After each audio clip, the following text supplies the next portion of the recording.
Sénégal, bonjour. Tribune quotidienne s'intéresse à une actualité particulière. De quoi s'agit-il exactement? Why? Eh bien, de détournement de deniers publics avec à la clé des voleurs de la République. Scandale pétro-gazier, ONAS, Azer, prédation foncière. En tout cas, la justice, la justice attendue sur tous les dossiers, sur tous les dossiers sans exception. Même si l'exception confirme la règle, il convenait de souligner d'après Tribune quotidienne, la lumière jaillira-t-elle sur les affaires ONAS et Azer? Tout compte fait, la reddition des comptes ne doit pas virer à un règlement de compte, et ce que prend en compte Tribune quotidienne gravite autour de la position magistrale, pour ne pas dire monumentale et même cardinale, signé le juge Dem. Bon, reddition des comptes, le juge Dem, le juge Dem, toujours dans Tribune quotidienne, crée une instrumentalisation du pôle judiciaire et financier par l'exécutif. En attendant, restons avec Tribune quotidienne qui s'intéresse à la levée de l'immunité parlementaire du lion du Bosséa. Comprenez l'honorable député maire de Agnam.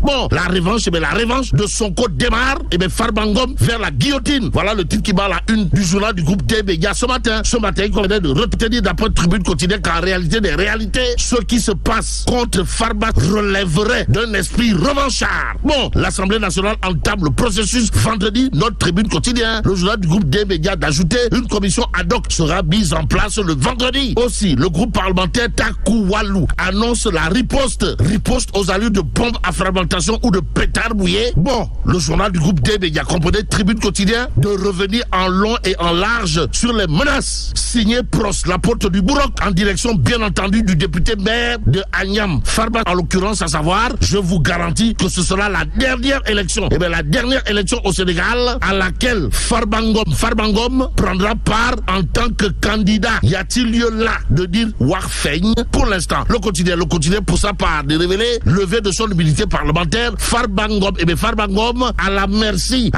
des députés. Y a-t-il lieu là d'être député? Pour l'instant, le journal du groupe Avenue Communication d'ajouter la commission ad hoc installée aujourd'hui. Retenons également ce qu'il y a de retenir autour de cette histoire, à savoir sa ligne de défense, la ligne de défense de l'honorable député maire Farba Ngom, déjà prête, donc s'apprêter saillement et bâtiment. Voilà ce que doit faire Farba Ngom au regard du titre qui bat la une de Vox Populi. Le journal de révéler levée de l'immunité parlementaire de Farba Ngom. La majorité Pastef enclenche la machine. Il s'agit de quoi, de la constitution demain jeudi, de la commission ad hoc et de la désignation de ses 11 membres. Nous livre en tout cas Vox Populi. D'où l'intérêt pour nous de prendre ce matin les échos. À la une du journal, il est écrit levée de l'immunité parlementaire de Farba Ngom. Le premier acte posé, l'APR en ordre de bataille pour une guerre nucléaire. Bon, retenons en tout cas que la commission ad hoc se réunit demain et la plénière de ratification des membres vendredi. Note en tout cas les échos, le journal d'ajouter que les députés de Takuwalu en conclave aujourd'hui pour préparer la bataille parlementaire. En tout cas, l'APR se lève et prépare une grande mobilisation.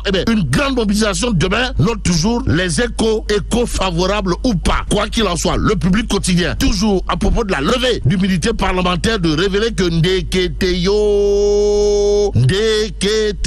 l'APR autour de Farba Ngom face à Ousmane Sonko. Y a-t-il lieu là de dire en tout cas, la destitution du député Farba Ngom mise en branle, l'APR renaît de ses cendres, une forte mobilisation appelée ce jeudi au siège de l'Alliance pour la République 6 à Ouakam. Note en tout cas le public et ce que rend public le journal, c'est de nous dire en tout cas, Dakar, Podor, Kanel, Randerou et Agnam mobilisés contre le projet de museler Farba Ngom. D'après toujours le public qui ajoute un défi lancé à l'opposition à l'opposition qui a perdu sa langue depuis les législatives, précise bien entendu le public, en attendant de voir si oui ou non l'opposition affronte depuis les législatives. Et garçon, passons ce matin à Source A qui nous apprend l'Assemblée nationale enclenche la procédure de levée de son immunité. Farba Ngom en danger. Bon, en danger, Samuel Sarr ne l'est plus. Alors là, plus du tout au regard de l'actualité de Source A ce matin. Le journal nous apprendre bonne nouvelle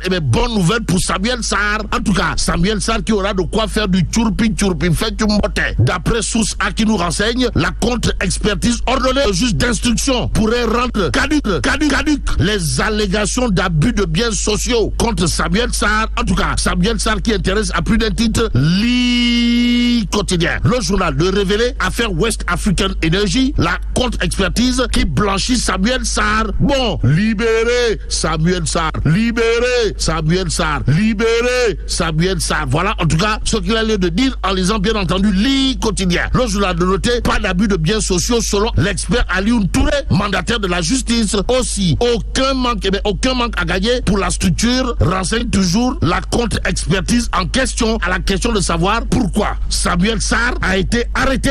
L'I quotidien d'ajouter ceux qui ont porté plainte n'ont mis que 2,4 milliards pour une valorisation de 7,5 milliards aujourd'hui.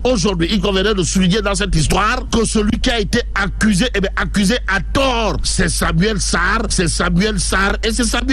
Bon, l'I quotidien de nous renseigner, le rapport présenté par le cabinet Mazars n'est pas conforme, alors là, pas du tout conforme aux normes de rapport d'audit, selon bien entendu la contre-expertise. Et Direct News, pour sa part, de noter West African Energy, affaire Samuel Sarr, les allégations du cabinet Mazars balayées par la contre-expertise. Ainsi, Samuel Sarr aura probablement de quoi dire à ceux qui l'ont accusé à tort, en lisant bien entendu Direct News. Bon, passons au point actu ce matin. Le journal de révéler, mairie de Dakar, Khalifa Ababacar Sall joue son retour par procuration. En tout cas, sans consensus à Tahaou, le candidat de Khalifa Sall, Birakan court à sa perte. Aussi, Benno affaibli par la mésentente entre Seydou Gueye et Dr Malik Diop et la défection de Diouf Sarr ajoute toujours le point actu. L'autre information du journal, c'est de nous dire Barthélémy Diaz paye cash la colère des conseillers frustrés par sa gestion. Bon, le ministre Abbas Fall et le DG de la SICAP, Mohamedou Mokhtar Magasuba, candidat pressenti de PASTEF, d'après toujours le point actu qui ajoute la peur d'une délégation spéciale et la volonté de conserver des avantages acquis profite bien entendu à PASTEF des patriotes. Et ce qu'il a lieu de prendre pour argent comptant dans Tribune Quotidien pour terminer porte sur la situation carabinée de chez Carabiné de l'heure. À l'heure actuelle, on peut lire dans le journal du groupe des médias fermeture de nombreuses boulangeries, renchérissement des coûts de production en difficulté depuis bien entendu la baisse du prix du pain. Les boulangers vont se faire entendre demain. Et là, bon, que Dieu préserve le Sénégal.